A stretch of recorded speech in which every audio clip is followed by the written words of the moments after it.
మన తండ్రి అయిన దేవునికి నా యొక్క కృతజ్ఞతలు చెల్లించుకుంటూ వీడియో చూస్తున్న ప్రతి సహోదరుడు సహోదరునికి మన ప్రభు అయిన యేసుక్రీస్తు నామములో నా యొక్క వందనం తెలుసుకుంటున్నాను. పిల్లరా బాగున్నారా? మన దేవుని యొక్క మహాకృపను బట్టి ఆయన యొక్క ప్రేమను బట్టి తిరిగి మన ఎదురుగా కలుసుకున్నాం. నా మందు బట్టి మన దేవుని నిరంతరము స్తుతులు చెల్లింపు బదులుపై ఉన్నాం. పిల్లరా మనం దానియ గ్రంథం నేర్చుకుంటున్నాం. ఆల్రెడీ దానియ గ్రంథము మనం 10వ అధ్యాయం వరకు పూర్తిగా నేర్చుకున్నాం. అయితే గత కొద్ది రోజులుగా మరి వీడియో చేయడం జరగలేదు, మరి కొన్ని అనివార్య కారణాలు బట్టి. పిల్లరా మన ప్రభు చిత్తం బట్టి మనం ఇంకా కంటిన్యూషన్గా మనం కొనసాగిపోదాం.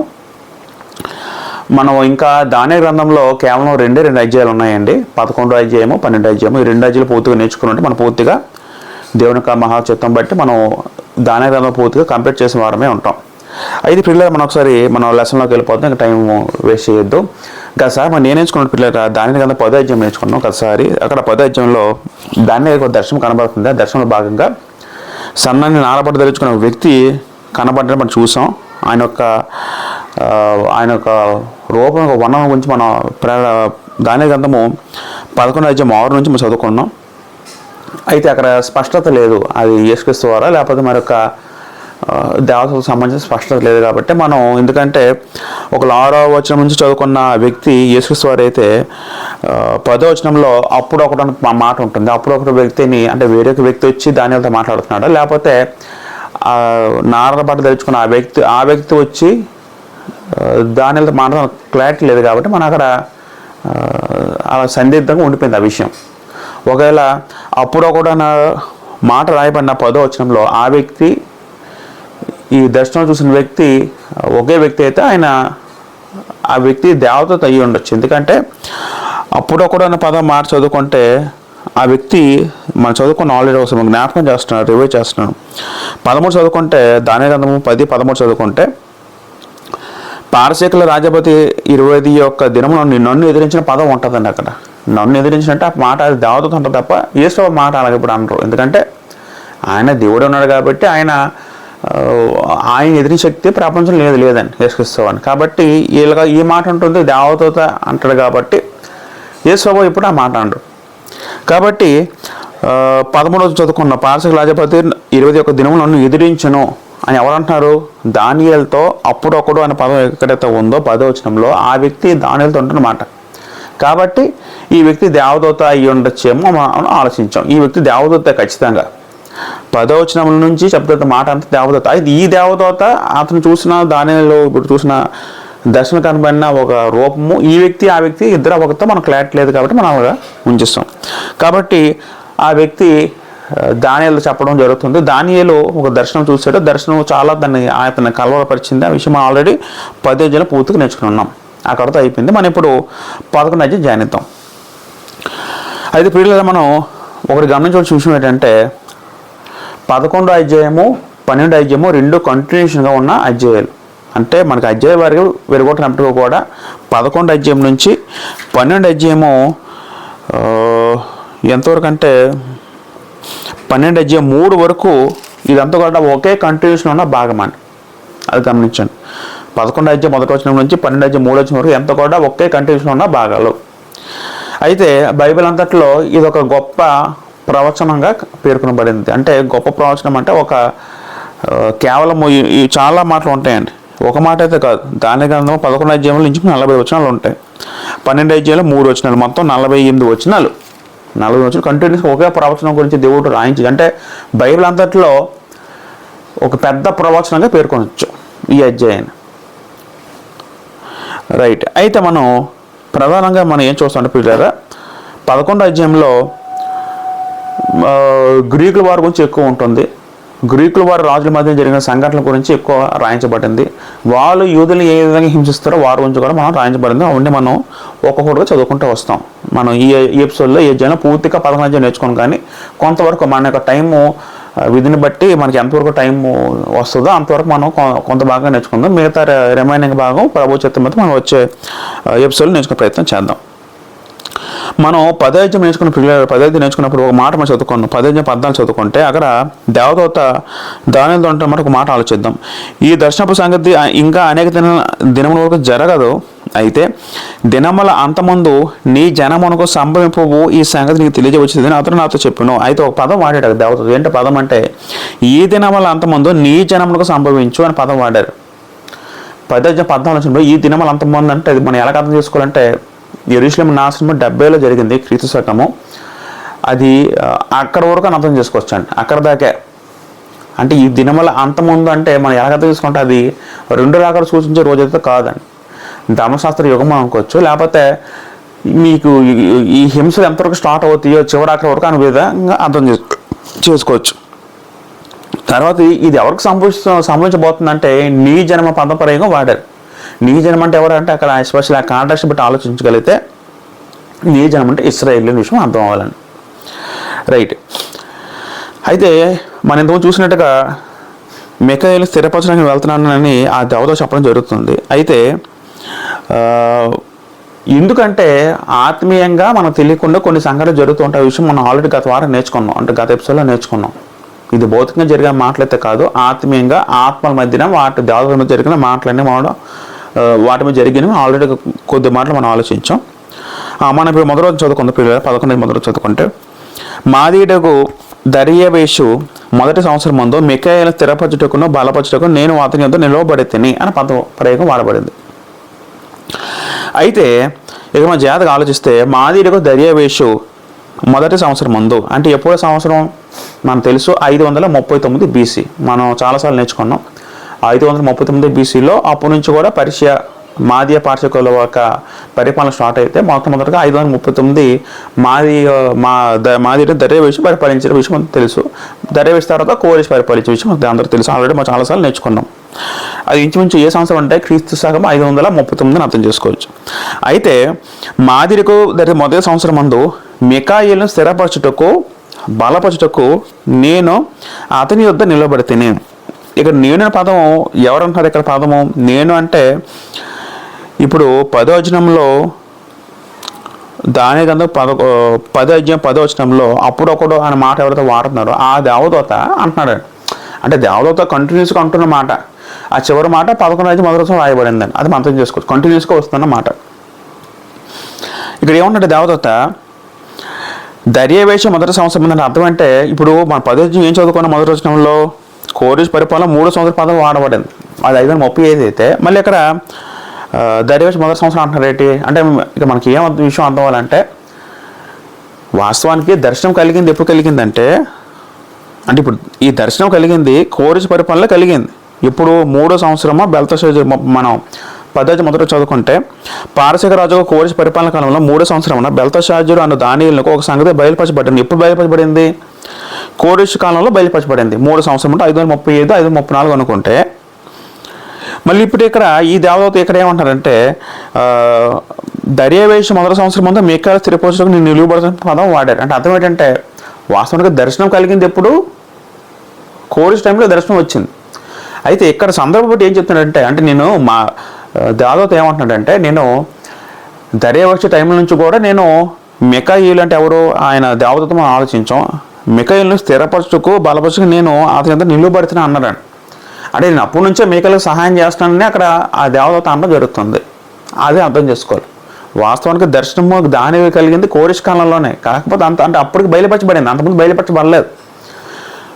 ఇక్కడ గ్రంథకర్త అంటే దేవదూత ఏం చెప్తున్నాడంటే ఆ టైం నుంచి కూడా ముందున్న రాజు టైం నుంచి కూడా నేను మిఖాయేలు స్థిరపరుస్తూ వస్తున్నానని ఇక్కడ చెప్పడం జరుగుతుందని. 2వ వచనం ఇప్పుడు సత్యము నీకు తెలియజేస్తున్నాను ఏమనగా అని చెప్పడం జరుగుతుంది. ఇప్పుడు సత్యము నీకు తెలియజేస్తున్నాను. ఇక్కడ నుంచి ఏం జరుగుతుందో జరగబోయే మాటలు నిజమైనవి సత్యమైనవి నీకు తెలియపరుస్తున్నాను చెప్పడం జరుగుతుంది.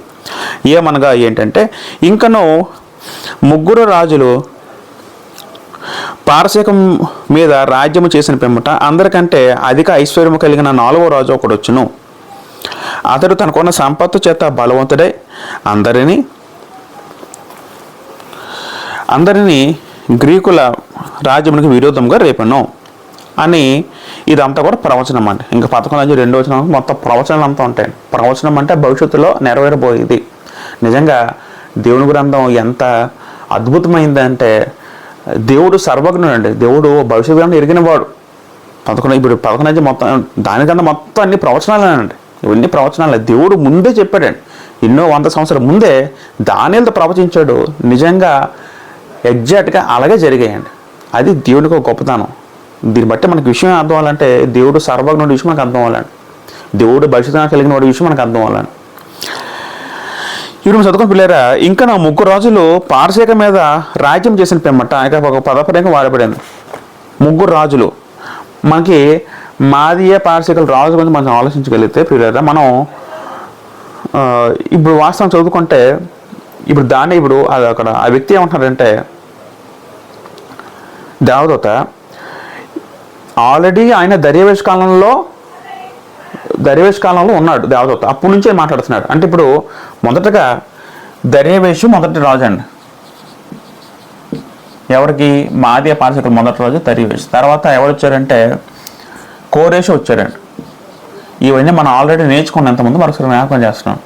కోరేషు వచ్చిన తర్వాత పారసీక రాజు ఎవరంటే కాంబెసిస్. ఇవన్నీ కూడా కొంచెం ఇంపార్టెంట్. వీలైతే మీరు రాసుకునే ప్రయత్నం చేయండి. తర్వాత వచ్చిన మరొక రాజు ఎవరంటే దర్యావేషు 1.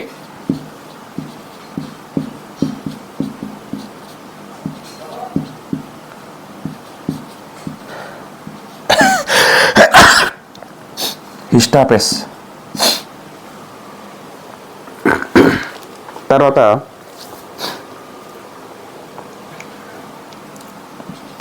నేను ఎవరైతే పరిపాలించారో వాళ్ళ పేర్లు రాస్తున్నాను పిల్లరా. అహస్వేరోషు,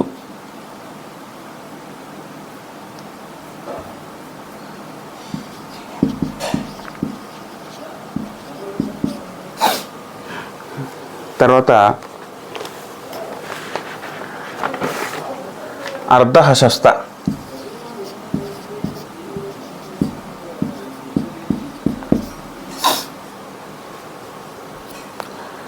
అర్ధహశస్త, ప్రియులారా, నేను ఇక్కడ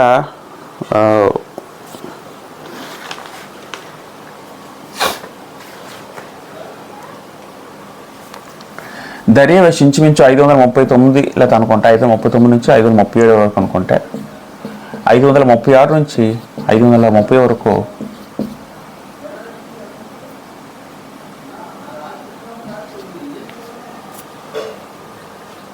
తర్వాత కాంబెసిస్ అనే వ్యక్తి 529 నుంచి 522.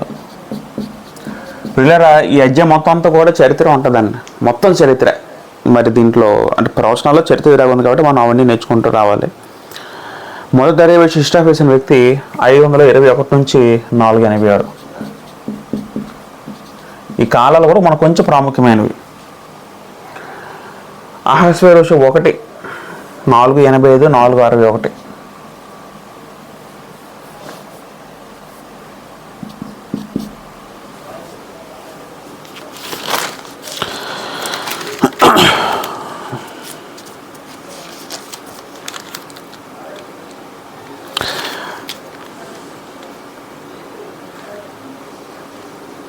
రైట్. లేదా మనం జాగ్రత్త గమనిస్తే ఒకసారి చూడాలి. ఇది మనం కొంతమంది రాజులు, ఎవరి రాజులు అంటే మాదీయ పారసీకులు వాళ్ళ యొక్క రాజులు, మొదటి నుంచి కూడా వాళ్ళు ఎవరైతే పరిపాలించారో వాళ్ళ యొక్క రాజుల గురించి మనం రాసుకుంటూ వస్తున్నాం. ఇది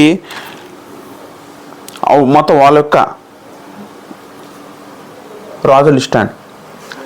దర్యావేషు ఎవరంటే మాదీయుడు. మనం చదువుకున్నాం మాదీయులు పారసీకులు అంటే ఇద్దరు 2 వేరు రాజ్యాలు, వాళ్ళ బంధువులు, వాళ్ళు ఒకే రాజ్యంగా పనిచేసుకుంటూ వచ్చారు. దర్యావేషు నాన్న పేరు ఎవరంటే అహస్వేరోషు. మనం ఆల్రెడీ ఎందుకు నేర్చుకున్నాం.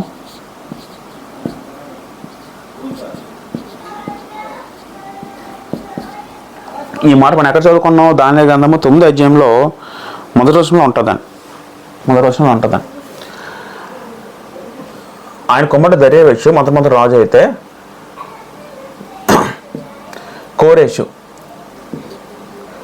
తర్వాత కాంబెసిస్ అనే వ్యక్తి, తర్వాత దర్యావేషు 1 ఎందుకు వచ్చిందంటే ఆల్రెడీ దర్యావేషు పేరుతో ఒక వ్యక్తి ఉన్నాడు కాబట్టి తర్వాత వచ్చిన వ్యక్తి ఆయన 1గా పేర్కొనబడింది.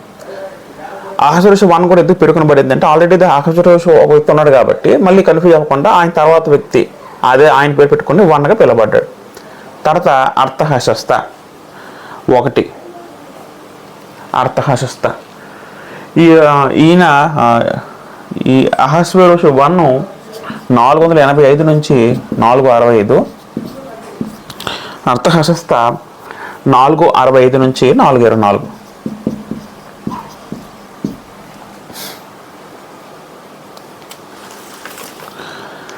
దర్యావేష్కి ఉన్న మరొక పేరు ఏంటంటే చరిత్రలో గుబారు. ఇది మనకి బైబిల్లో కనబడుతూ చరిత్రలో ఉంటుంది. తర్వాత కోరేషు ప్రధానంగా ఆయన మెయిన్ పారసిక రాజుగా కనబడతాడు. ఈయన కాలంలోనే యూదులందరూ కూడా తిరిగి యెరూషలేముకు కొనుక్కోబడ్డారు. మనం ఆలోచించాం. జెరుబ్బాబెలు నాయకత్వంలో, యెహోషువ అనే యాజకుడి నాయకత్వంలో ఇంచు చాలా ఒక 50-40 వేల మంది కోరేషు దేవుడు ఆజ్ఞించారు కాబట్టి దేవుడు మనం చదువుకున్నాం. ఆయన ద్వారా మీ అందరూ తిరిగి వెళ్తారని ప్రవచించారు కాబట్టి ఇర్మియా ద్వారా, యెషయా ద్వారా వాళ్ళందరూ కూడా కోరేషు కాలంలో మొదటిది యెరూషలేము వెళ్ళడం జరుగుతుంది. కోరేషుకున్న మరొక పేరు ఏంటంటే చరిత్రలో ఆయనకున్న మరొక పేరు నేను రాసుకున్నాను ఇక్కడ, జెర్క్సెస్. ఇది కోరేషుకున్న మరొక పేరు అండి. మరొక పేరు అహస్వేరోషు ఎవరంటే, ఈ ఇద్దరు వ్యక్తులు మనకు అంత ఐడియా లేదు. అహస్వేరోషు ఎవరంటే ఈయన ఎస్తేరు గ్రంథంలో కనిపించే రాజు. ఎస్తేరు భర్త అహస్వేరోషు. ఎస్తేరు గ్రంథంలో కనబడిన అహస్వేరోషు ఎవరంటే ఈ వ్యక్తి. అర్థహశస్త ఎవరంటే అహస్వేరోషు కుమారుడు, లేకపోతే ఎస్తేరు కుమారుడు. మన ఎస్తేరు భర్త వాళ్ళు చెప్తే ఎస్తేరు కుమారుడు.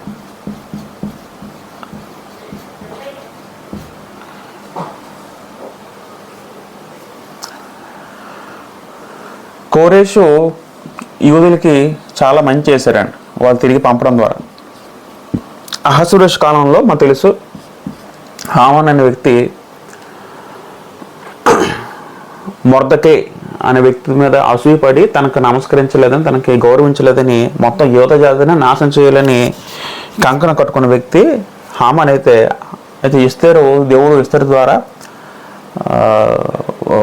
వారి నుంచి అంటే యూదులు నాశనం అవ్వకుండా దేవుడు కాపాడుతూ వచ్చాడండి. అంటే యూదుల్ని నిజంగా అహస్వేరోషు టైంలోనే యూదులు మొత్తం నాశనం అయిపోవాలి, ప్రపంచంతో యూదులంతా కూడా. కానీ దేవుడు తన కృపను బట్టి కాపాడుతూ వచ్చాడు. యూదులకు సహాయం చేసే వ్యక్తిలో యూదులకు సహాయం చేశాడండి. ఎవరు చేశాడంటే కోరేషు చేశాడు.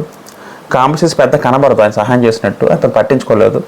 దర్యావేషు కూడా పెద్ద పట్టించుకోలేదు. ఈయన కొంతవరకు పర్లేదు. దర్యావేషు కూడా సహాయం చేసినట్టు మనకి కనబడుతుంది గ్రంథంలో. మీకు వీలైతే యెజ్రెయా గ్రంథము 6వ అధ్యాయము 1 నుంచి 12 ఈ వ్యక్తి ఉంటాడు. అహస్వేరోషు మనం చదువుకుంటే ఎస్తేరు గ్రంథము 1వ అధ్యాయం 1-4లో అహస్వేరోషు ఉంటుంది. ఎస్తేరు గ్రంథము 1వ అధ్యాయము 1-4 వచనాల్లో అహస్వేరోషు గురించి ఉంటుందండి. అర్థహశస్త గురించి యెజ్రెయా గ్రంథాలు ఉంటుందండి. అర్థహశస్త ఆయన గురించి మనం యెజ్రెయాలో చదువుకుంటాం. యెజ్రెయా పంపింది అర్థహశస్త.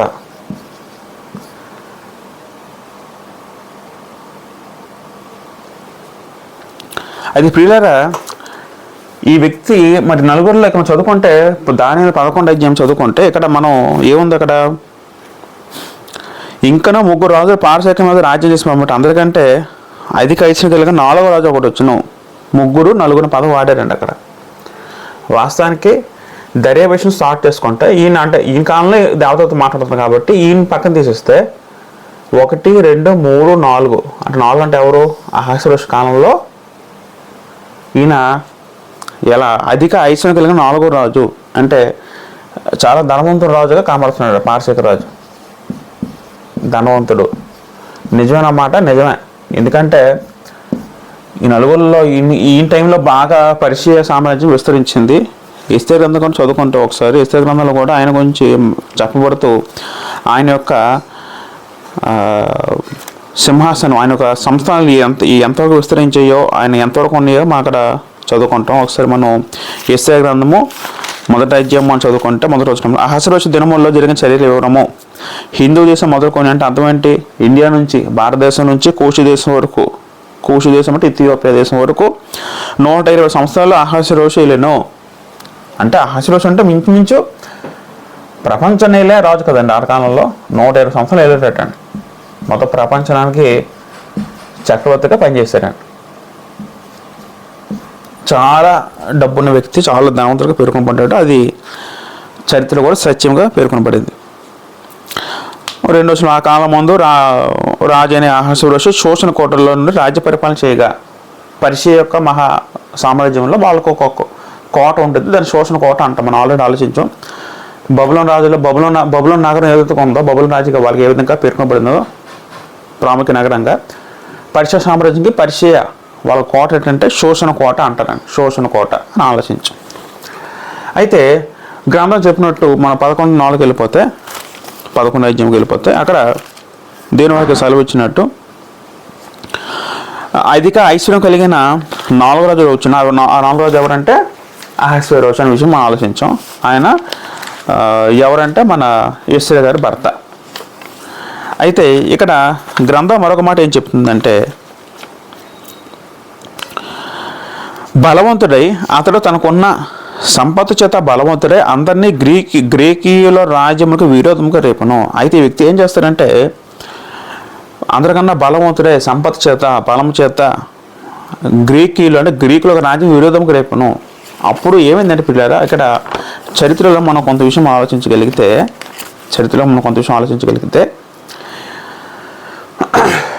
ఈయన టైంలో నుంచి అప్పటికి మనం చదువుకున్నాం. అప్పుడు గ్రీస్ దేశం వారు, యూరోప్లో ఉన్న గ్రీస్ వారు వాళ్ళు బలమైన రాజ్యంగా ఆనాడు ఎదుగుతున్నారు కొత్తగా. అయితే ఈయన కాలం నుంచే, అహస్వేరోషు కాలం నుంచి కూడా గ్రీకుల వాళ్ళకి యుద్ధం స్టార్ట్ అయ్యింది. మొట్టమొదటిగా మనం చదువుకుంటే 490 బీసీలో ఏం జరిగిందని, మొదటగా దర్యావేషు 1 అనే వ్యక్తి నుంచి ఈయనకి గ్రీకుల వరకు యుద్ధం స్టార్ట్ అయిందండి. ఎప్పుడైందంటే 480లో బీసీలో అయ్యిందండి. ఇది చరిత్రలో మనం చదువుకుంటాం. 490 అండి, 480 కాదు, 490లో మొట్టమొదటిగా గ్రీకుల వారితో దర్యావేషు 1 మొదటి దర్యావేషుకి యుద్ధం స్టార్ట్ అయిందండి.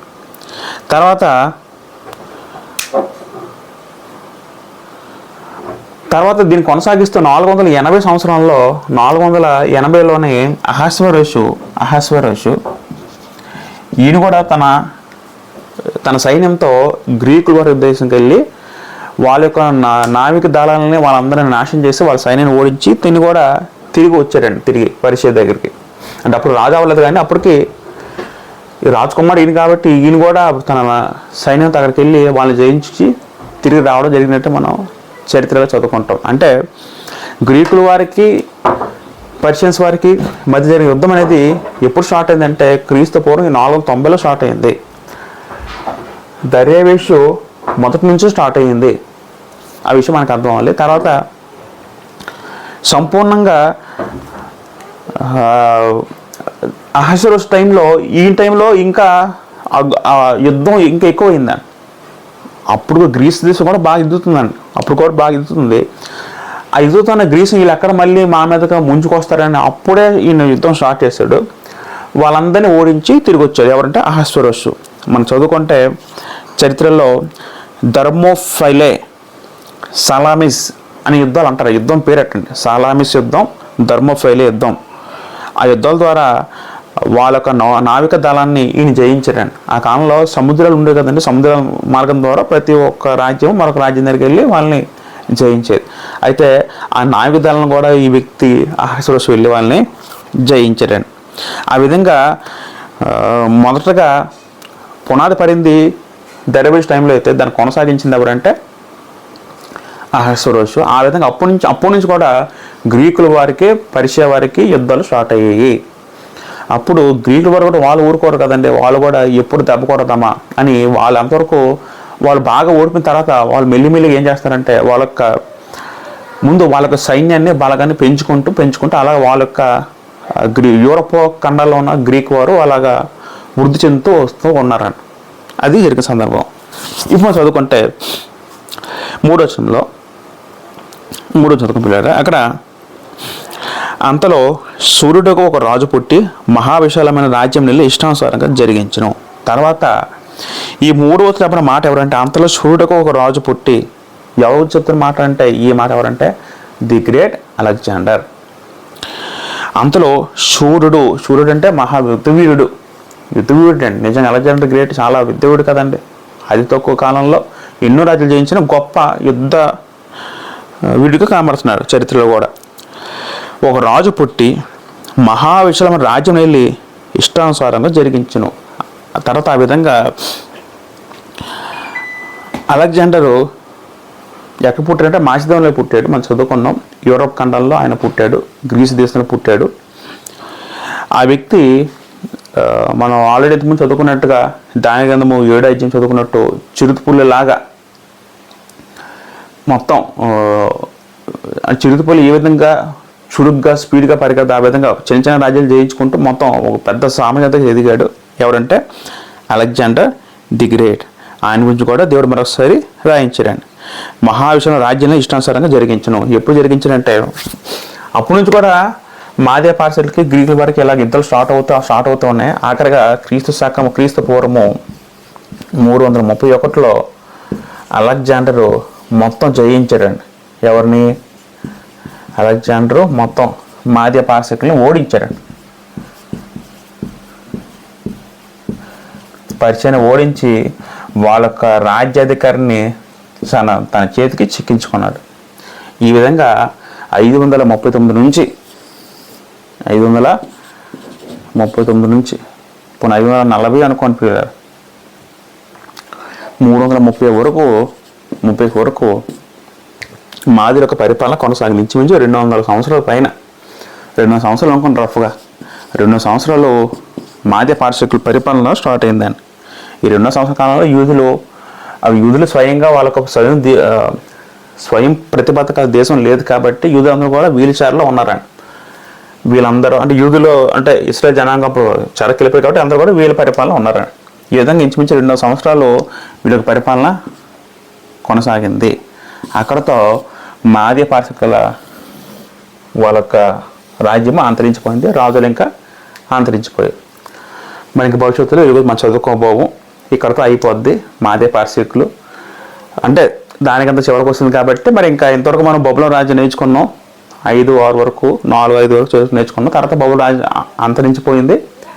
తర్వాత మాదే పార్షికులు వచ్చారు. ఇంక వీళ్ళు కూడా అంతరించిపోయారు.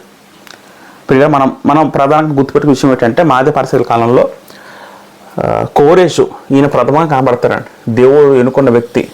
దేవుడు ఆజ్ఞాపిస్తే కోరేషు మందిరం కట్టుకోవడానికి యూదుల్ని తిరిగి పంపడం జరిగింది. దాన్ని బట్టి ఆయన గొప్పగా పెరుగుబడింది. అలాగే అహశ్వేరోషు, అర్థహస్త, ఈ 3 రాజులు మనం గుర్తుపెట్టుకోవాలండి.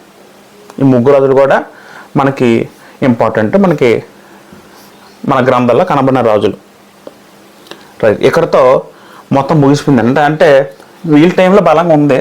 కోరేషు కాలంలో చాలా బలంగా ఉంది. తర్వాత అలాగా బలహీన పడుతూ వచ్చింది. అంటే వీళ్ళు ఏం చేశారంటే మెయిన్ మాదే పార్షికులు విస్తారంగా సంపాదించారు రాజ్యాలు. అంటే మనకి ఇంచుమించు ప్రపంచం మొత్తం కూడా వాళ్ళే జయించారు. ఆఖరికి తర్వాత వచ్చిన రాజు తర్వాత ఏమైందంటే ఎక్కువ రాజ్యాలు అంటే ప్రపంచ రాజ్యం మొత్తం కూడా హ్యాండ్ ఓవర్ చేసుకోవడం వల్ల రాజ్య పరిపాలన కష్టమైపోయిందండి. కష్టమైపోవడం వల్ల వీళ్ళొక సైన్యం బలహీనపడిపోవడం. తర్వాత అప్పుడు గ్రీస్ దేశం ఎదుగుతూ ఉందండి. వాళ్ళు ఎదుగుతూ వచ్చు గ్రీకుల వారు. వాళ్ళు అలాగా బలం పొందుకొని వాళ్ళకు సైన్యాలు అలా విస్తరించుకొని అలాగా వాళ్ళు ఒక్కొక్క చిన్న చిన్న రాజ్యం జయించుకుంటూ వచ్చి ఆఖరికి మొత్తం అలెగ్జాండర్ నాయకత్వంలో మొత్తం జయించారండి. ఆ విధంగా మాదే పార్షికులు వాళ్ళ యొక్క రాజ్యము అంతరించిపోయింది. ఇంచుమించు 200 సంవత్సరాల పైగా మాదే పార్షికులు పనిచేశారు. ఆ విధంగా వీరి యొక్క సామ్రాజ్యం పరిపాలన పూర్తిగా అంతరించిపోయింది. ఇక్కడతో మరి దాని గ్రంథంలో మరి ఇంకా వీళ్ళ ప్రస్తావన మరి ఇంకా ఉండదు. ఇంకా అంతవరకు గ్రీకుల ప్రస్తావన ఉంటుంది. అది కూడా మనం నేర్చుకుంటాం. ఇక్కడతో మాదే పార్షికులు పూర్తిగా సమాప్తమైపోయారు.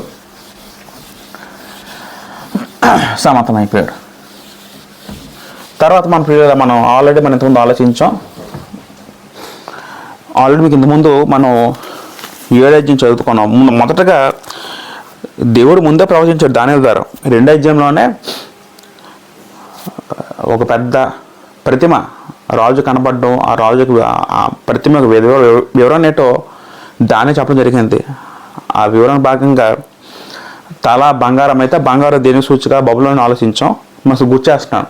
వెండి అనేది మాదే పాసగా సూచిస్తుంది. తర్వాత ఇత్తడి అనేది గ్రీకులో సూచిస్తే, కిందన ఇనుము పాదాల ఇనుము అనేది రోమరాజ్యం సూచిస్తుంది. ఆల్రెడీ ఇంతకుముందు నేర్చుకున్నాం. ఏడజ్జను కూడా ఈ నాలుగు రాజ్యాన్ని దేవుడు ఎలా పోల్చాడంటే, మొదటగా బబులోని రాజ్యాన్ని సింహపు జంతువుతో పోలిస్తే, రెండు మాదే పాసక రాజ్యాన్ని ఎలుగుబంటితో పోల్చడం జరిగింది. మూడవదిగా గ్రీకు రాజ్యాన్ని చిరుతపులతో పోల్చడం జరిగింది. నాలుగవదిగా రోమరాజ్యాన్ని ఒక భయంకరమైన పేరు పెట్టబడకుండా భయంకర జంతువుగా పోల్చబడింది. ఎనిమిదో అధ్యాయంలో పొట్టేలు మేకపోత కనబడుతుంది.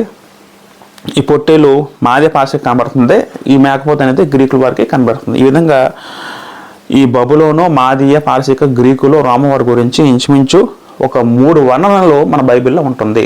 దాని గ్రంథము 2వ అధ్యాయము, దాని గ్రంథము 7వ అధ్యాయము, దాని గ్రంథము 8వ అధ్యాయంలో మనకి వీరి గురించి మన దేవుడు వివరణ మనం అలంకార భాషలో మనకి ప్రవచన రూపంలో ఇవ్వడం జరిగింది. ఇక్కడతో మాది పాత్రలు అంతమైపోయారండి. ఇప్పుడు మనం చదువుకుంటే 3వ వచనం ప్రకారము ఆయన ఇష్టానుసారంగా జరిగించను. అంటే మరి ఆయన పెద్ద రాజు అయ్యాడు కాబట్టి చాలా గొప్పగా బ్రతికాడు, చాలా గొప్పగా తన ఒక రాజపాలన కొనసాగించడం. అయితే అలెగ్జాండర్ కూడా ఎక్కువ కాలం బ్రతకలేదు. మన చేతులు చూసుకుంటే ఇంచుమించు 33 సంవత్సరాలు బతికాడండి. 33 సంవత్సరాలు బతికిన తర్వాత ఇండియాని జయించి తిరిగి బబులోను రాజ్యం తిరిగి వస్తున్నప్పుడు ఆయన ఒక వ్యాధిని బారిపడడం, ఆ వ్యాధి బారిపడి ఆయన చనిపోవడం జరిగిందని మనం చరిత్ర చెప్తుంది. మనం ఆల్రెడీ ఎంతవరకు నేర్చుకున్నాం. ఇంచుమించు ఎప్పుడు చనిపోయాడంటే క్రీస్తు పూర్వము 323లో చనిపోయాడండి. ఆయన మరణించాడు. చాలా గొప్ప రాజు. అతి చిన్న వయసులోనే 33 సంవత్సరాల వయసులోనే ఆయన మరణించాడు.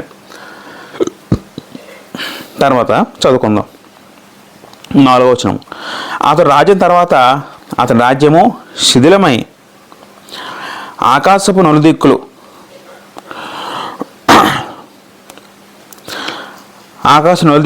విభాగించబడిను. అది అతని వంశ వారికి కానీ అతని ప్రభుత్వం చేసిన ప్రకారం ప్రభుత్వం చేయవారికి కానీ విభాగించబడదు. అతని ప్రభుత్వము వేరుతో పెరికివేయబడను. అతని వంశపు వారు దాన్ని పొందరు కానీ అన్యులు పొందుదురు. రైట్.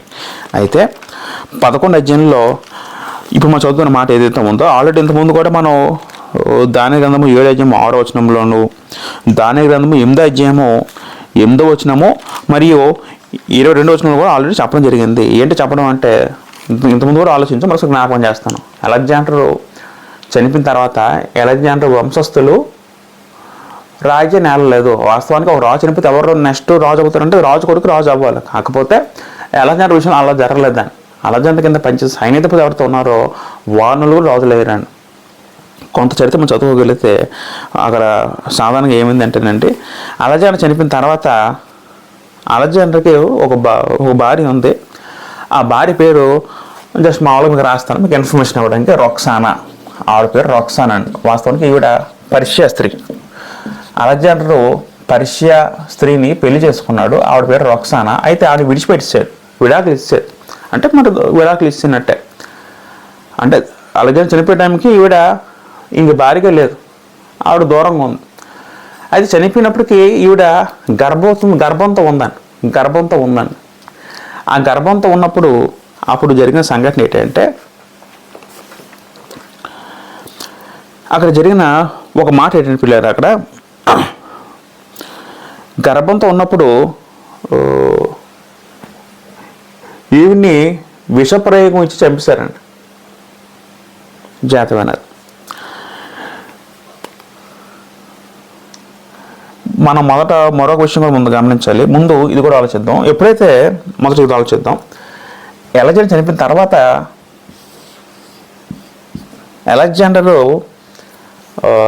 అలెగ్జాండర్కి 2 తల్లులు, అంటే వాళ్ళ నాన్నకి 2 భార్యలు, మరొక భార్య కొడుకు ఎవరైతే ఉన్నాడో ఆయన పేరు రాస్తాను. ఆయన పేరు ఏంటంటే, మరొక భార్య కొడుకు అండి, ఆయన పేరు ఫిలిప్ III అరేడియస్.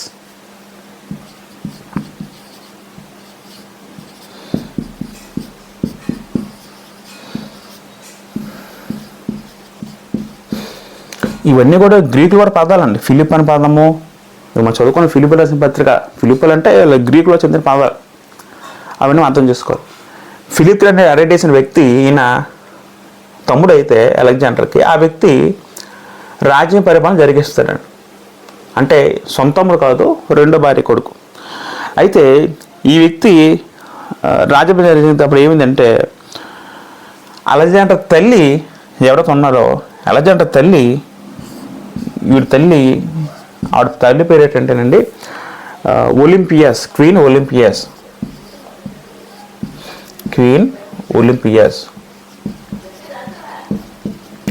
ఈ తల్లి ఏం చేసిందంటే, ఇది ఓర్చుకోలేక ఓరవలేక ఆవిడేం చేసిందంటే, ఈ వ్యక్తిని తన భార్యని చంపించిందండి. ఇలా చెప్తుంది అర్థం అవుతుంది కదా. అలెగ్జాండరు ఆయన 331లో 323 చనిపోయాడు. చనిపోయిన తర్వాత ఎవరు రాజు అవ్వాలి? తన కొడుకు రాజు అవ్వాలి. అయితే తన కొడుకు ఆల్రెడీ వేరే తను విడిచిపెట్టాడు కాబట్టి అప్పుడే వెంటనే రాజు అవ్వలేదు. వెంటనే అధికారం చేజిక్కుంచింది ఎవరంటే అలెగ్జాండర్ తమ్ముడైన ఫిలిప్ ది అరెడీస్ అనే వ్యక్తి రాజ్యం ఇక్కడ. అయితే ఇది నచ్చగా ఏమైందంటే, అలెగ్జాండర్ తల్లి క్వీన్ ఒలింపియస్ అనే వ్యక్తి ఏం చేసింది, ఆవిడ వీళ్ళిద్దరిని కూడా చంపించిందండి. వీళ్ళిద్దరిని చంపించిందండి. చంపించడం వల్ల అప్పుడున్న గ్రీకు మిగతా పెద్దలు ఏం చేశారంటే ఈవిడ్ని మరణశిక్ష విధించారు. తర్వాత ఈవిడ చనిపోయిందని. అంటే అంతర్యుద్ధాలు. ఈవిడికి ఏ కుళ్ళు బుద్ధి పుట్టిందో, అంటే నా కొడుకు రావాల్సిన పదవి వాళ్ళు రావడం ఏంటి అంటే, సాధారణంగా ఈ రాజ్యాలు ఎక్కువ ఇవే జరుగుతాయండి. మన చరిత్ర చూసుకుంటే ఇదే కాదు, చాలా రాజ్యాలు కూడా అంతర్యుద్ధాలు, అంతర్కలహాల వల్ల వాళ్ళు చనిపోయే స్థితులు చాలా మటుకు ఉన్నాయి. రోమారాజు కూడా చాలా జరిగాయి ఇలాగా. తర్వాత చదువుకున్నట్టు రొక్సానా అనే భార్య ఎవరైతే ఉందో, ఆ భార్యకి ఒక బాబు పుట్టాడు. ఆ బాబుకి 14 ఏళ్ళు వయసు వచ్చింది. అప్పుడు అంతా ఏమనుకున్నాడంటే, ఈ బాబే రాజు అవుతారేమో అనుకున్నాడు. రాజు అవుతారు అనుకుంటే, ఈ పిల్లలను కూడా మళ్ళీ ఈ బాబు పుడితే ఈ బాబు ఎక్కడ రాజు అయిపోతాడని ఈ భార్యని, ఈ పిల్లల్ని, వీళ్ళిద్దరిని కూడా ఏం చేశారంటే విషం ఇచ్చి చంపేశారండి. విషం ఇచ్చి వీళ్ళిద్దరిని చంపడం జరిగింది. ఇది ఇలా జరిగింది. ఇది చరిత్రలో జరిగిన విషయాలు. ఈ విధంగా అలెగ్జాండర్ విడిచిపెట్టిన భార్య కొడుకుని చంపేశారు. ఎక్కడ వాళ్ళు రాజ్య చేకూర్చుకుంటారని. వాళ్ళ సహోదరి వాళ్ళ అమ్మ చనిపోయింది. ఆ విధంగా అలెగ్జాండర్ వంశం అంతా నాశనం అయిపోయిందండి. ఇంకా అలెగ్జాండర్లో ఇంకెవరు మిగిలిలేరు. అంటే వీళ్ళ వంశంలో ఇంకెవరు కూడా ఎవరు లేరు. మరి వీళ్ళ వంశం ఎవరు లేకపోతే మరి ఇంక రాజ్యం ఎవరి చేతికి చిక్కిపోద్ది? మరి రాజ్యం ఎవరి చేతికి వెళ్తుంది? అప్పుడు ఎవరి చేతికి వెళ్ళిందంటే, విచిత్రంగా దేవుని కృపను బట్టి ఇవన్నీ కూడా 4 సైన్యాధిపతులు వాళ్ళ చేతికి వెళ్ళిందండి. 4 సైన్యాధిపతుల చేతికి ఈ రాజ్యం వెళ్ళింది. మన ఇంతకు చెప్పడం జరిగింది. 7 అధ్యాయం 7 వచనం కూడా, 8 అధ్యాయం 11 వచనం కూడా మనం చదువుకున్నట్టు ఈ 4 డివైడ్ చేయబడింది. వాస్తవానికి మొదటగా మనం చదువుకుంటే 5 రాజ్యాలుగా డివైడ్ చేయబడింది. ఇప్పుడు మనం ఒకసారి 4వ వచనం కిందకు వస్తే, అతని వంశం వారు దాన్ని పొందరు కానీ అన్యులు పొందుదురు. అన్యులు అంటే ఎవరు? తన సంబంధం లేనివారు, తన వంశం కానివారు. అన్యులు ఎవరంటే తన కింద పనిచేసే సైన్యాధికారులు, సేనాధిపతులు. మనం ఇంతకుముందు చదువుకున్నట్టు వాళ్ళ పేర్లు రాస్తాను. మొదటగా సెల్యూకస్,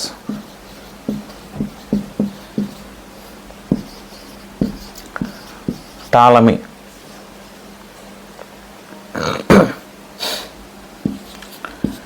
లైసిమాకస్,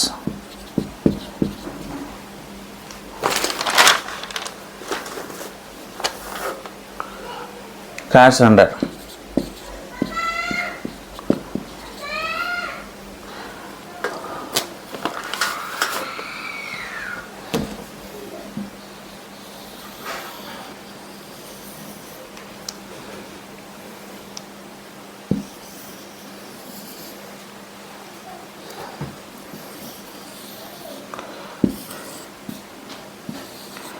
ఇలాగా ప్రియమైన చదువుకుంటే గ్రీకు రాజ్యము 4 రాజ్యాలకు విభజించబడింది. 4 కూడా ఒక 4 సైన్యాధికారులు పరిపాలించారు.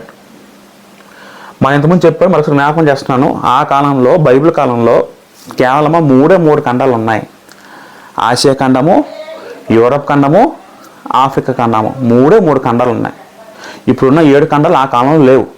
మరొకసారి గుర్తు చేస్తున్నాను. Africa, Asia, Europe. ఈ యూరప్ అంటే గ్రీకులు, అంటే యూరప్ అంటే యూరప్ ఖండం వచ్చి గ్రీకు వారు వచ్చారు. ఆ విషయం అర్థం చేసుకోవాలి. ఆసియా అంటే దాన్ని మైనర్ ఆసియా అంటారు. ఇప్పుడు మనం ఆసియా కాదు, దాన్ని చిన్న ఆసియా అంటారు, మైనర్ ఆసియా అంటారు. అయితే అప్పుడు విభజించిన తర్వాత వాస్తవంగా మొదట 5 ఉండేవారండి. ఇంకో వ్యక్తి యాంటిజన్ అంటారు, లేకపోతే యాంటీపీటర్ అని కూడా అంటారు. మొదట 5 సైనికులు ఉండేవారు. ఉంటే ఆ వ్యక్తికి, టాలెమీ అనే వ్యక్తికి సహాయం చేయడం వల్ల ఈ వ్యక్తి ఏమో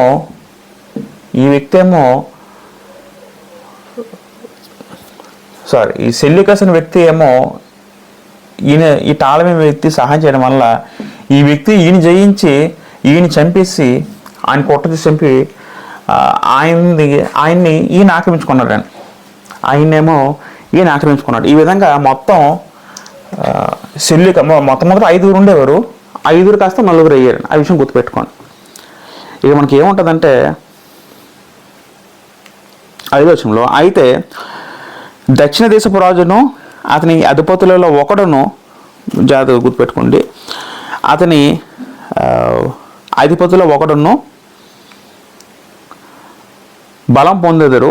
అతడు ఇతనికన్నా గొప్పవాడే ఏలును, అతని ప్రభుత్వం గొప్ప ప్రభుత్వం అగును అని చెప్పబోతున్న మాట దేని గురించి అంటే సెల్యూకస్ గురించి అండి.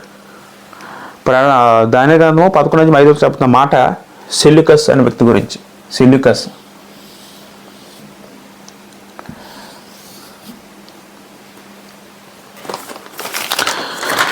మేము ఇక్కడ జాగ్రత్త కొంచెం అర్థం చేసుకోవాలి. సెల్యూకస్ అంటే అదొక వంశం అండి. వాళ్ళ సైనిక గారు అంతా వాడిని సెల్యూసిడ్ వంశస్థులు అంటారా? సెల్యూసిడ్ వంశస్థులు.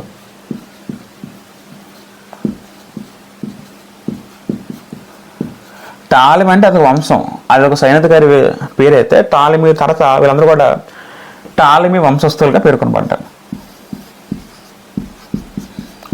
మొదటగా సెల్యూకస్ లేరు, యాంటిజన్ అనే వ్యక్తి ఉండేవాడు. ఆ వ్యక్తి ఉత్తరాజ్యం పరిపాలించేవాడు. అయితే ఏమైందంటే ఇక్కడ నుంచి ఒక వ్యక్తి ఈయన బలం వల్ల, ఈయన సహాయంలో ఒక వ్యక్తి ఎదిగి, ఆ వ్యక్తి ఎవరంటే సెల్యూకస్ వంశస్థులు. అయితే ఆ వ్యక్తి ఎదిగి ఉత్తరాజ్యం మీద దాడి చేసి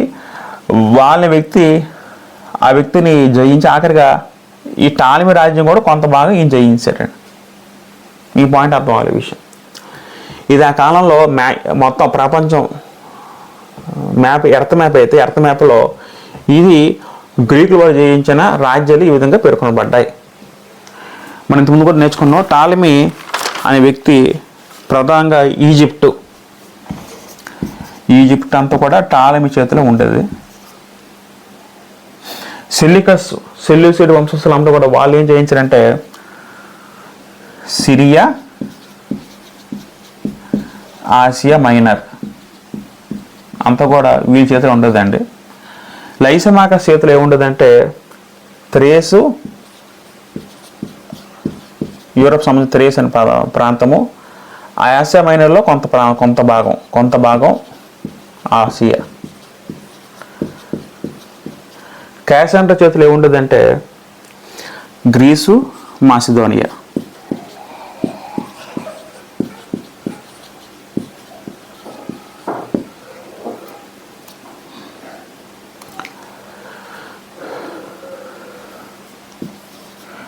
మూడు ఖండాలు ఉండేవి: ఆసియా, ఈజిప్టు,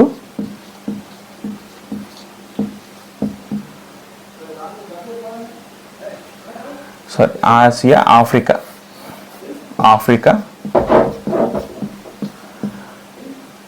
ఈజిప్ట్, యూరప్ అన్నా ఐరోపా అన్నా ఒకటేనా? మొత్తం మూడు ఖండాలు ఉండేవి. ఇది 3 ఖండాలు అన్నాడు భూమిని మొత్తం కూడా. అయితే ఈ 4 వంశస్థుల్లో సెల్యూకస్ వంశస్థులు పెద్దగా ఉందండి. ఎక్కువ రాజ్యాలు వీళ్ళే ఉన్న ప్రపంచంలో, అంటే ఆనాడు ఉన్న భూమి మీద ఎక్కువ రాజ్యాలు జయించిన గ్రీకు రాజు ఎవరంటే సెల్యూకస్. వీళ్ళు మొదటి స్థానం అయితే, రెండో స్థానం ఎవరంటే టాలమీ వంశస్థులు, వీళ్ళు కొంచెం ప్రథమ కనబడతారు. మూడోదిగా లైసిమాకస్, నాలుగోదిగా క్యాసాండ్రా కనబడతారు. ఇప్పుడు 11 అధ్యాయం మొత్తం అంతా కూడా ఈ 2 వంశస్థుల గురించే దీని వరకు చెప్తుంది. మనం వాటి గురించి ఆలోచిస్తాం. మరి యెరూషలేం ఎక్కడ ఉండేది ఆలోచిస్తే, యెరూషలేము టాలమీ చేతిలో ఉండేదాన్ని. యెరూషలేం ఎక్కడ ఉండేదాన్ని? యెరూషలేం పరిస్థితి ఎలాగైందంటే కదా, ఈ సిరియా దేశము, యెరూషలేము, ఈజిప్ట్ 3 కూడా ప్రాముఖ్యమైన దేశాలు. అయితే యెరూషలేము ఇక్కడ మిడిల్లో ఉందండి. అయితే యెరూషలేం టాలమీ చేతిలో ఉండేది. అయితే ఎప్పుడు యుద్ధం జరిగినా వీళ్ళు ఇక్కడ రావాలంటే ఇది దాటి రావాలి, వీళ్ళు ఇటు వెళ్ళాలంటే ఇటు దాటి వెళ్ళాలి. అది యెరూషలేం నలిగిపోతూ ఉండేది. ఇప్పుడే కాదు, రాజుల కాలంలో కూడా యెరూషలేం అనేది అన్నిటికీ సెంటర్ పాయింట్ ఉండేది. కాబట్టి ఆనాడు ఈజిప్ట్ వారికి ఇటువైపు అశ్షూరీయులు కూడా మధ్యలో ఉండి వాళ్ళు యుద్ధాలు ఎక్కువ అక్కడ జరుగుతూ ఉండేవి. రైట్, ఇది ప్రియులారా టాలమీ సెల్యూసిడ్ వంశస్థులు. అంటే సెల్యూసిడ్ వంశస్థులు అనేవి ఉత్తరం ప్లస్ పడమర ఇటువైపు అంతా కూడా ఇది ఈ సెల్యూకస్ ఆక్రమించిందండి. దక్షిణం అంతా కూడా టాలమీ, ఒక దక్షిణం మాత్రం టాలమీ, ఉత్తరం ప్లస్ పడమర అంతా కూడా వీళ్ళు ఆలకిస్తే, ఎడమవైపు ఏమో వీళ్ళు ఇటువైపు చిన్న రాజులు కాబట్టి వీళ్ళు యూరప్ అంతా వీళ్ళు చూసుకున్నారు. అన్నింటిలో పెద్ద ఏంటంటే సెల్యూకస్. తర్వాత వీళ్ళేం ఆలోచించారంటే, ఈజిప్ట్ కూడా మేము జయించేస్తే బాగుంటుంది కదా, వీళ్ళని మెల్లిగా జయిస్తే ఇదంతా ఒకటైపోద్ది అని వీళ్ళు ఆలోచించి అప్పటి నుంచి వీళ్ళకి యుద్ధాలు అయ్యాయి. మొదట 4 ఒకే ఉండేవారు. ఇప్పుడు రాజ్యాలు విభజించబడిందో 4 రాజ్యాలుగా. అప్పుడు వీళ్ళ ఆలోచన ఇది జయించేస్తే ఇది కూడా మాకే అయిపోద్ది కానీ వీళ్ళు కూడా ఆలోచించారు. ఇప్పుడు మనం చదువుకుంటే, అయితే దక్షిణ దేశం రాజును అతని అధిపతులు ఒకటో బలం పొందుతారు. అది మనం ఆలోచించాం. 6వ వచనం చదువుకుంటే, కొన్ని సంవత్సరాల పిమ్మట వారు ఉభయులు కూడుకునేదారు, మరియు ఉభయులు సమాధాన పడవలని కోరగా, దక్షిణ దేశపు రాజకుమార్తె ఉత్తర దేశపు రాజు ఎదుకు వచ్చాను, అయినను ఆమె భుజబలం నిలుపుకొనేరదు, అతడైను అతని భుజము నిలవదు. వారు ఆమెను తీసుకొని వచ్చిన వారిని, ఆమెను కన్నిన వారిని, ఈ కాలం ముందు ఆమెను బలపరిచిన వారిని అప్పగించేతారు అని 6వ వచనంలో ఉందని. 6వ వచనం మనకు అర్థం అవ్వాలంటే, ఎవరెవరు పరిపాలించారో ఆ రాజుల పేరు మనం రాసుకోవాలండి.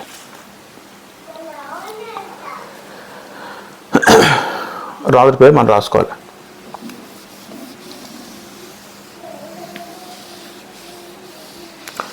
ఇప్పుడు నేను ఇది సరిపేస్తానండి, ఇక్కడ దాన్ని సరిపేస్తాను. మీకు ఈ విషయం అర్థమైంది కాబట్టి నేను సరిపేస్తాను.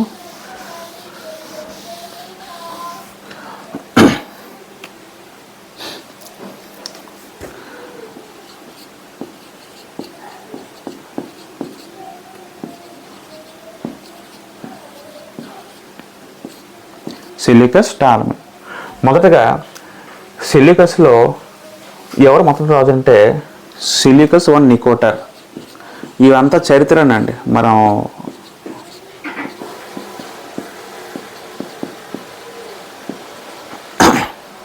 టాలమీ మొదటి రాజు ఎవరు అంటే టాలమీ వన్ సోటర్.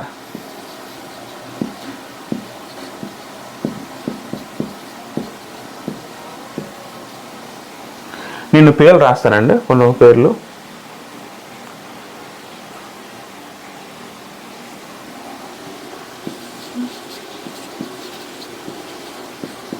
అంతియోకయ, సోటర్ 1,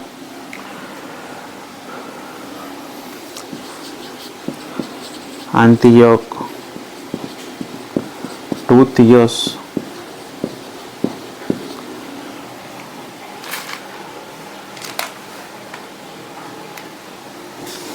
సెల్యూకస్ 2,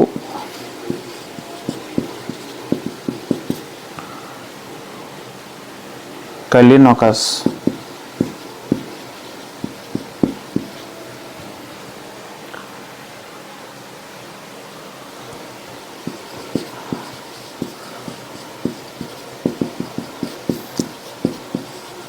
పేరోనస్.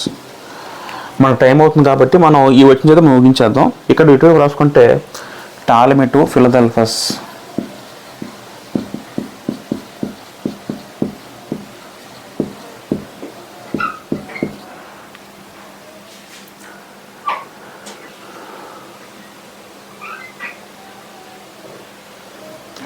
టాలమీ 3 యూజటస్.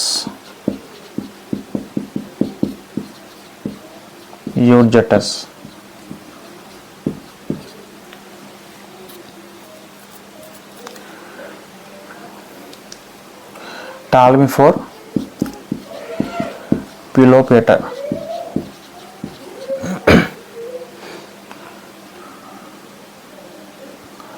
Ptolemy 5 Epiphanes.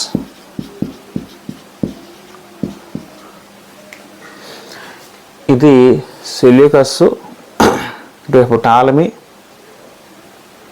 పరిపాలించిన రాజులు ఇంకా ఉన్నారు, మనం తర్వాత రాసుకుంటాం. టాలమీ మొదటి రాజు ఎవరంటే టాలమీ 1 సోటర్. ఈయన 323 నుంచి 280 పనిచేశాడు రాజుగా. అంటే అలెగ్జాండర్ చనిపోయిన తర్వాత ఈయన రాజు అయ్యాడు 4 రాజ్యాలకి. సెల్యూకస్ నికేటర్ అనే వ్యక్తి 312 నుంచి 281.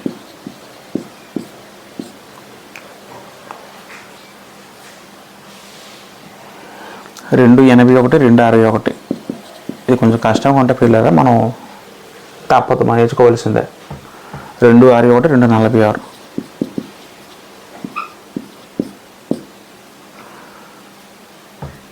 రెండు 85, 245.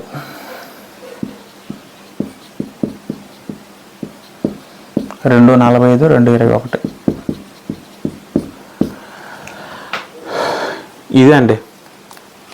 అయితే నలుగురు గ్రీకు సైనికులు కూడా వాళ్ళు ఏం చేశారంటే వాళ్ళకు గ్రీకు భాషని విస్తరించేలా చేశారు ప్రపంచమంతా కూడా. అందులో టాలమీ, సెల్యూకస్ వీళ్ళు కూడా తమకు గ్రీకు నాగరికతను, గ్రీకు సాంప్రదాయాన్ని, గ్రీకు భాషని మొత్తం నలుమూల వ్యాపింప చేశారు. ఆల్రెడీ ఇంతకుముందు కూడా ఆలోచించాం.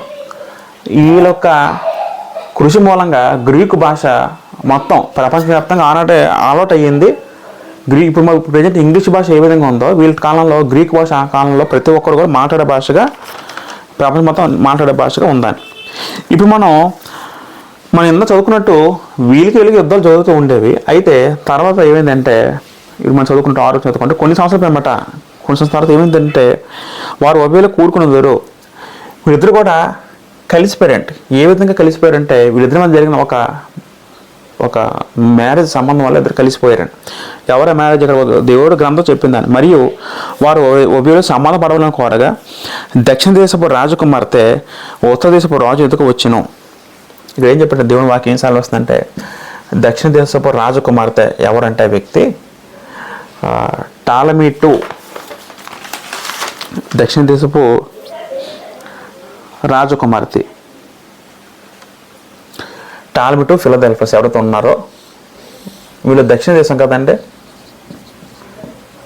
దక్షిణం. ఇది ఉత్తరం అనుకుంటే, ఇది ఉత్తరం, దక్షిణం. ఫిలదెల్ఫస్ రాజకుమార్తె తన కుమార్తె ఆవిడ పేరు ఏంటంటే నిజంగా జరిగిందండి. అంటే దేవుని వాక్యం ఎంత స్పష్టంగా ఉంటుందంటే చెప్పే మాటలు అలా జరుగుతాయి పిల్లలు. బెరెనస్ ఆవిడ పేరు. ఆవిడ్ని ఎవరికిచ్చి పెళ్లి చేశారంటే ఉత్తర దేశపు రాజు, ఉత్తర దేశపు రాజుకి ఇచ్చి పెళ్లి చేశారు. ఎవరు రాజు అంటే అంతియోకు థియోస్ 2 ఎవరైతే ఉన్నాడో వాళ్ళ కొడుకు ఇచ్చి పెళ్లి చేశారు పిల్లలు. చూడండి ఈ వ్యక్తిని ఎవరికిచ్చి పెళ్లి చేశారంటే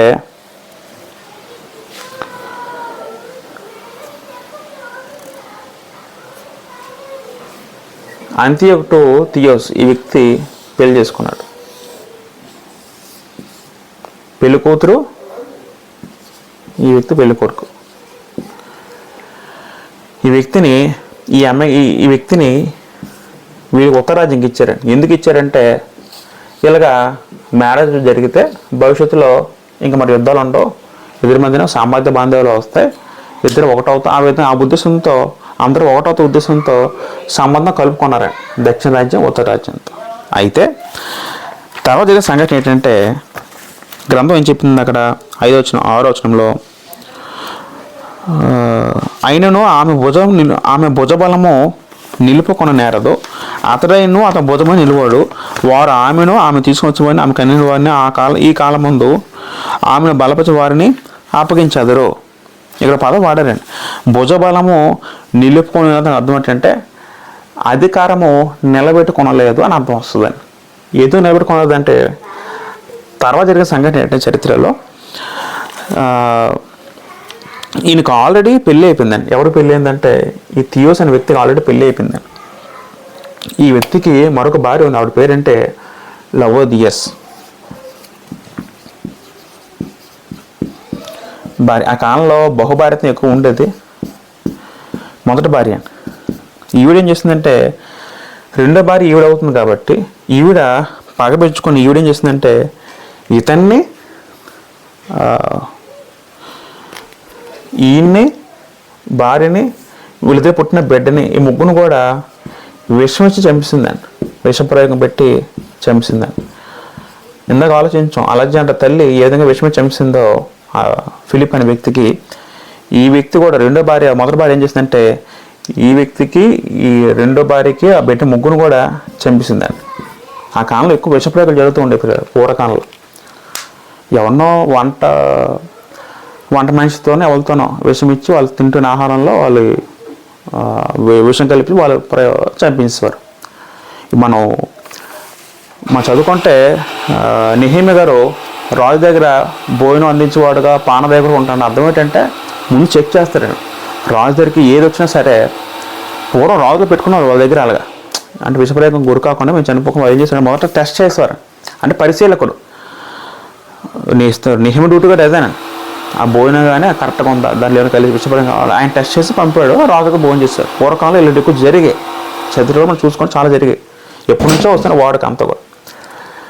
కాబట్టి ఈ వ్యక్తి పాపం ఈవిడ వెళ్ళినా సరే తిరిగి కలుసుకున్నారంటే ఈవిడ్ని వీళ్ళు చంపేశారు. అంటే చంపింది ఈ రాజు కాదు కానీ రాజు ఒక మొదటి భార్య విషప్రయోగం ఇచ్చి చంపేసింది. ఆ విధంగా సమాధానం పడాలని వెళ్ళిన వ్యక్తి ఆఖరికి సమాధానం కాస్త పెద్ద యుద్ధభార్యంగా మారిపోయింది. తర్వాత ఏం జరిగిందో ఎలా జరిగిందో మనం ప్రభు చిత్తం అయితే మనం వచ్చే ఎపిసోడ్ మనం పూర్తిగా నేర్చుకుంటాం. ఫ్రీడమ్ అంతా మనం ఏం నేర్చుకోమంటే శిలుక సంస్థలు తాళ సంస్థలు వారి గురించి ప్రధానంగా ఉంటుంది. పరీక్ష నుంచి వాళ్ళ చేతికి ఎలాగెళ్ళింది, వాళ్ళ నలుగురు ఎలాగ విభజించబడ్డారు, వాళ్ళు ఎలాగ విస్తరించారు, వాళ్ళ గురించి మనం ఎంతవరకు నేర్చుకున్నాం. మనం అర్థం చేసే విషయం ఏంటంటే అంటే మనమే నేర్చుకోవచ్చు ఈ విషయం బట్టి. దేవుడు సర్వజ్ఞుడు, దేవుడు భవిష్యత్ జ్ఞానం కలిగిన వాడు. నిజంగా అసలు ఆలోచించండి, 539-36 సంవత్సరాలు దాని చేత రాయబడిన దాని గ్రంథము ఎప్పుడో క్రీస్తు పూర్వం 330-323 జరిగిన సంఘటనలన్నీ కూడా ముందే రాయించారు. 2 సంవత్సరాల ముందు దేవుడు ముందే రాయించారంటే ఎంత గొప్ప విషయం అంటారు.